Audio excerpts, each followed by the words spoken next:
அண்மைச் செய்தி. திருப்பூர் மாவட்டம் பல்லடத்தில் கல்லூரி மாணவி மர்ம மரண விவகாரத்தில் திடீர் திருப்பமானது ஏற்பட்டிருக்கிறது. காதலுக்கு எதிர்ப்பு தெரிவித்து அண்ணனே ஆணவ கொலை செய்தது விசாரணையில் தெரிய வந்திருக்கிறது. விவரங்களை செய்தியாளர் பிரதீஸ்வரன் வழங்கிட கேட்கலாம். பிரதீஸ்வரன், வணக்கம். இந்த சம்பவத்தின் முழு பின்னணி என்ன? தற்போது கிடைத்திருக்கக்கூடிய தகவல்கள் என்னென்ன? வணக்கம். திருப்பூர் மாவட்டம் பல்லடம் அருகே இருக்கக்கூடிய பருவாய் கிராமத்தை சேர்ந்த தண்டபாணி மற்றும் தங்கமணி என்பவரின் மகள் வித்யா கோவை அரசு கல்லூரியில் முதுகலை பட்டம் பயின்று வந்துள்ளார். 22 வயதுடைய வித்யா அதே கல்லூரியில் படித்த திருப்பூர் விஜயாபுரத்தை சேர்ந்த வெண்மணி என்ற இளைஞரை 3 வருடங்களாக காதலித்து வந்ததாக கூறப்படுகிறது. இந்நிலையில வெண்மணி வித்யாவின் வீட்டிற்கு சென்று பெண் கேட்டு வந்ததாகவும், பெண் கொடுக்க வித்யாவின் பெற்றோர்கள் திருமணத்திற்கு சம்மதிக்கவில்லை எனவும் கூறப்படுகிறது.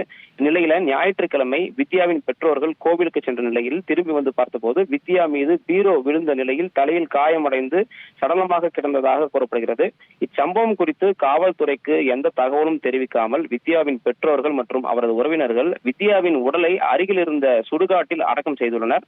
வித்யாவின் மரணத்தில் மர்மம் உள்ளதாக அவரது காதலன் வெண்மணி என்பவர் காமநாயக்கன்பாளையம் காவல் நிலையத்தில் புகார் அளிக்கிறார்.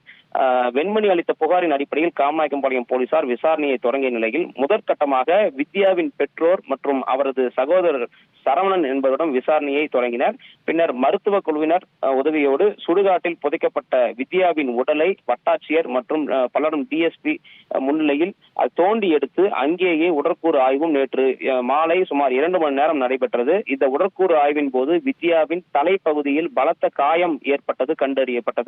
மேலும் இதன் தொடர்ச்சியாக வித்யாவின் தந்தை, தாய் மற்றும் அவரது சகோதரன் சரவணன் என்பவரிடம் போலீசார் விசாரணையை தீவிரப்படுத்தினர்.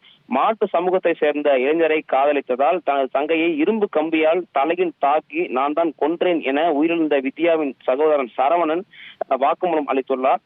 மாற்று சமூகத்தை சேர்ந்த இளைஞரை காதலித்ததால் வித்யா ஆணவ கொலை செய்யப்பட்டது தற்போது விசாரணையில் நிரூபணமாகியுள்ளது. தொடர்ச்சியாக போலீசார் வித்யாவின் தாய் மற்றும் தந்தையிடம் விசாரணையை தீவிரப்படுத்தியுள்ளனர்.